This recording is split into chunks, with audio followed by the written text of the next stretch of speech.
Welcome back to Plato's Rave. I hope you're coming out of the club ready for criticizing yourself. Is it a journey towards reality? No, not necessarily, but maybe a journey to the truth of yourself. Now, many people who study Plato's cave allegory think they understand how they are deceived by the media and how now they have higher knowledge and can actually see the world and the truth. So it's a kind of critical spirit that focuses on criticizing the media. I think that's in part false.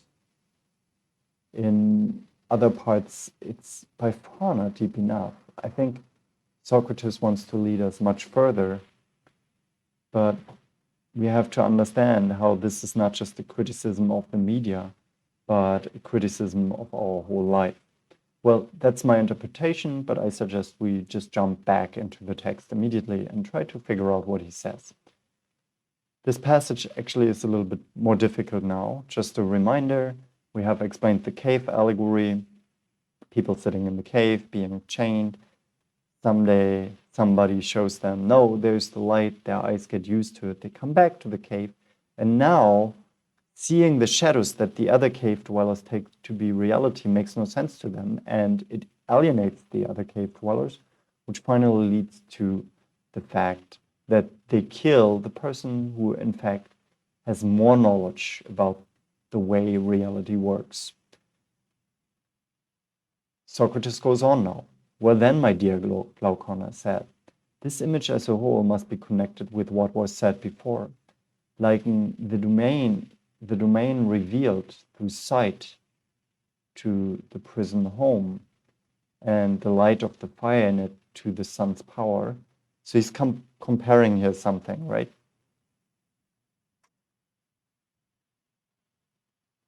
So I have some trouble with the language because I'm not a native speaker, right?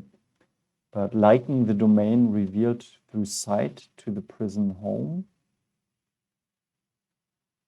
So something is revealing something here through just sight to the prison home. So we somehow understand that there is a prison. I cannot completely reconstruct it here, like the English knowledge or the knowledge of English grammar. But it seems, okay, we have the light of the fire, and in this fire we have the sun's power. And so I guess he wants to say, so there's still some truth even in the prison's home, as there's also sun in the light of the fire, I guess. And in applying the going up and the seeing of what's above to the soul's journey up to the intelligible place, you not mistake my expectation, since you desire to hear it. Okay, so he says, okay, Glaucon, you want to hear it, and that's actually somehow what the soul wants to do. Now, I wonder if he wants to say that the situation is not hopeless, because at least you see the shadows and you see the results of the fire, so you are also capable of seeing what is responsible for that all. I guess that's what he's saying. So somehow we are already in the truth to some degree. We just have given ourselves to illusions, I guess. Now, this is heavily interpreted here, and I may be wrong. So if you think that I'm wrong, please correct me in the comments. Be nice, right? I just, like everyone else, try to figure out what is the truth about this text. So a God doubtless knows if it happens to be true. Okay, but we are no God, right? We're no gods. At all events, this is the way the phenomena look to me. In the knowable, the last thing to be seen, and that with considerable effort, is the idea of the good. Okay, so that which is most difficult to see is the idea of the good. That's what he says here. What is the idea of the good, right? An idea here is in cursive. But once seen, it must be concluded that this is in fact the cause of all that is right and fair in everything.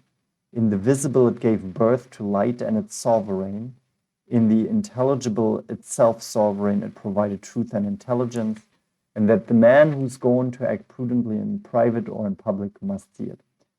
So yeah, I think what he says here again is that even in the prison, we are exposed to that kind of light, to the idea of the good, but we haven't seen it itself yet as a purely intelligible, right? I think we see it in the realm of phenomena.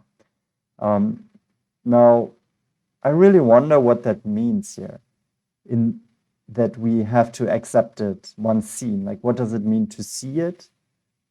Yeah, okay, when we see it, yeah, when we see the source of all truth, truth is a criterion for itself, I guess. But how do we know that we have seen the truth? How do we know that we are outside of the cave and not just in another cave, right? I too join you in supposing that, he said, at least in the way I can. Come then, I said, and join me in supposing this too. And don't be surprised that the men who get to that point aren't willing to mind the business of human beings, but rather that their souls are always eager to spend time. Yeah, I mean, what he says here is like, once you have seen the idea of the good, you want to stay there. You just want to see it, okay? Of course, it's likely, he said. And what about this? Do you suppose it is anything surprising, I said, if a man come from acts of divine contemplation to the human evils, is graceless and looks quite ridiculous when, with his sight still dim and before he has gotten sufficiently accustomed to the surrounding darkness, he is compelled in courts or elsewhere to contest about the shadows of the just or the representations of which there are shadows, and to dispute about the way these things are understood by men who have never seen justice itself. Okay, so yeah, I mean, he just gets into stupid discussions and nobody will understand him. And they would say something like, there is no justice. They will say things without knowledge, right? Now, keep in mind, he doesn't say what justice is, right? He just says, if justice is known, then this would be the result. Not at all surprising, he said. But if a man were intelligent, I said, he would remember that there are two kinds of disturbances to the eyes, stemming from two sources, when they have been transferred from light to darkness, and when they have transferred from darkness to light. And if he held that these same things happen to his soul whenever he saw one that is confused and unable to make anything out, he wouldn't love without reasoning, but would go on to consider whether come from a brighter life it is in darkness for want of being accustomed, or whether going from greater lack of learning to greater brightness. So yeah, there are two kinds of confusion, right? And one is because somebody comes from the light to the darkness, like it is with the eyes, and so it's also with the soul. And the other one is that the soul comes from darkness to light. And we have to understand now in which kind of confusion we are. It is dazzled by the greater brilliance. And then he would deem the first soul happy for its condition and its life, while he would pity the second. And if he wanted to laugh at the second soul, his laughing in this case would be less a laugh of scorn than would his laughing at soul which has come from above out of the light. What you say is quite sensible, he said. Then, if this is true, I said, we must hold the following about these things. Education is not what the profession of certain men assert it to be. They presumably assert that they put into the soul knowledge that isn't in it, as though they were putting sight into blind eyes. Yes, he said, they do indeed assert.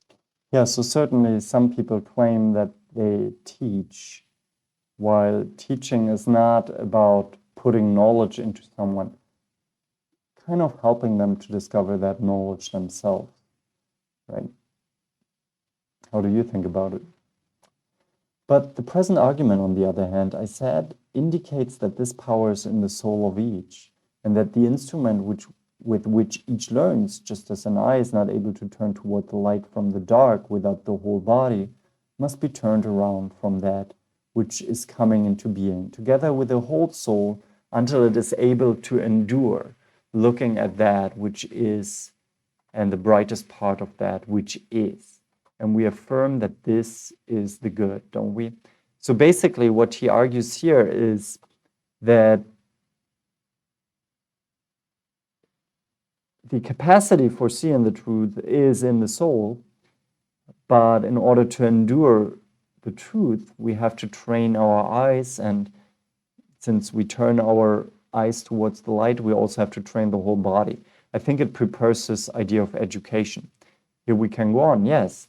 There would therefore, I said, be an art of this turning around concerned, or an art of this turning around. That's interesting, right? Concerned with the way in which this power can most easily and efficiently be turned around, not an art of producing sight in it.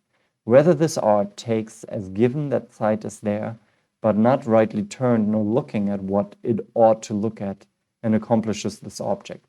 So it seems, he said. Therefore, the other virtues of soul, as they are called, are probably somewhat close to those of the body.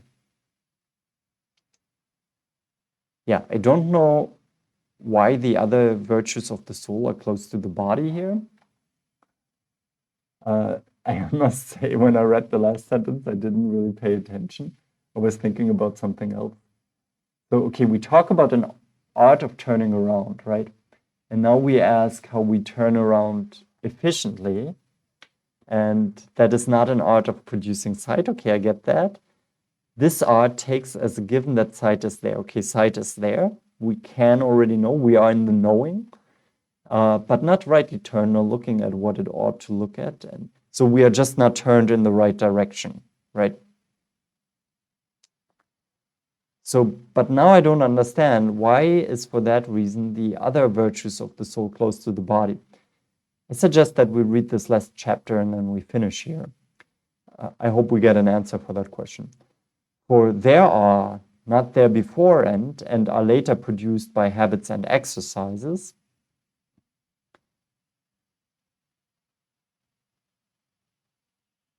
Where the virtue of exercising and prudence is more than anything somehow more divine. It seems it never loses its power, but according to the way it is turned, it becomes useful and helpful, or again useless and harmful. That's very interesting. I need some more clarification here. Or haven't you yet reflected about the man who is said to be vicious but wise? How shrewdly their pretty soul sees and how sharply it distinguishes those things toward which it is turned. Vicious but wise. Men that are said. Okay, we talk here about men that are said to be vicious, not vicious, said to be vicious but wise. So they can be very sharp, right? So they don't have poor vision, but it serves vice, so that the sharper it sees, the more evil it accomplishes. This is very interesting. Yeah, so he says also, like, evil people can see in a very sharp way. But have they seen the idea of the good? It's also interesting that the highest idea of truth leads us to the good, right? So insight in what truth is also insight into the idea what the good is. I just wonder, like, how do people who see sharp, they turned in the wrong direction, so they turned to the dark side of the cave instead of turning towards the light side of the cave. I guess that's what it is, right? So we can turn ourselves in two directions. I think that's what he's saying here. This is a lot of hypothesizing, right? I wonder. Where do I have it? No, this one, right? So, like Plato, after winning arguments against fictional characters, everyone is stupid except me. So yeah, I really wonder. Is this true that there are people who don't see the idea of the good and they are evil, but that they still have sharp sight? Or my question is, can we see the idea of the good? I mean, it's an allegory, right? And it presupposes that we can see it. I wonder if there was any argument for that we can really see the idea of the good. And I wonder if Plato really wants to make that argument. I mean, it seems we are definitely lost in the cave, right? If we don't know the idea of the good. If we don't know the idea of the good, then we are lost in the cave. And then somehow, at least we want out of the idea. So there's at least a pull, a desire for the idea of the good. And the question is, where do we turn? Do we turn towards the evil? Or do we turn towards the good? Follow the light. Follow the light. So if you think this helped you in following the light, then follow this channel. I don't want to say it, but give me a like. Have a nice night.